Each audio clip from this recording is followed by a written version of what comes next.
تعال عطني وقت واسمعني يا ابو قلب اللبيب. من فضلك اقرب وافتح اذانيك واسمعني تعال. أبنصحك وأعلمك من قبل راسك ما يشيب، ولاني بكامل يوم أنا أعلمك لله الكمال. حسب التجارب والزمان اللي مع العالم عجيب، وخذ النصيحة واعتبرها من سواليف الخيال. ما يدعي بالمعرفة والعرف والراية المصيب إلا غشيم ما عرف وش القصار من الطوال. نصيحة فيها الراعي الطيب راي فيه طيب، وهم ما فيها التلاحم بين وافينا الخصال.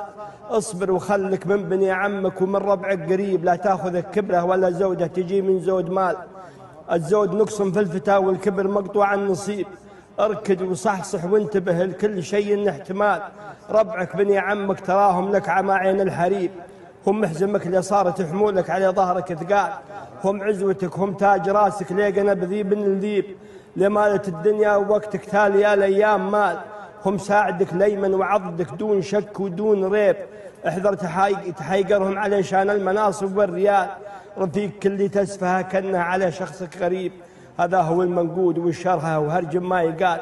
وزيدك من العرف ما يعجز عن ندواه الطبيب.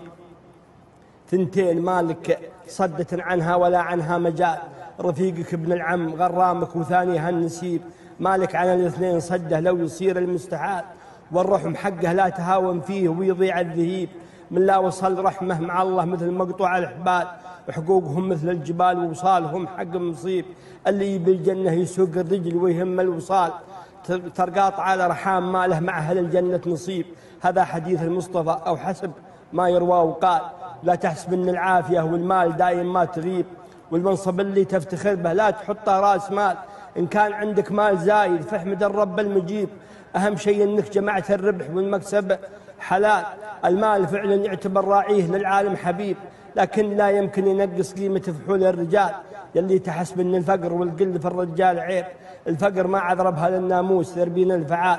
ولا تقول فلان ما عندها جنيه ولا صحيب، خل التفاخر والمناصب والدراهم والعيال.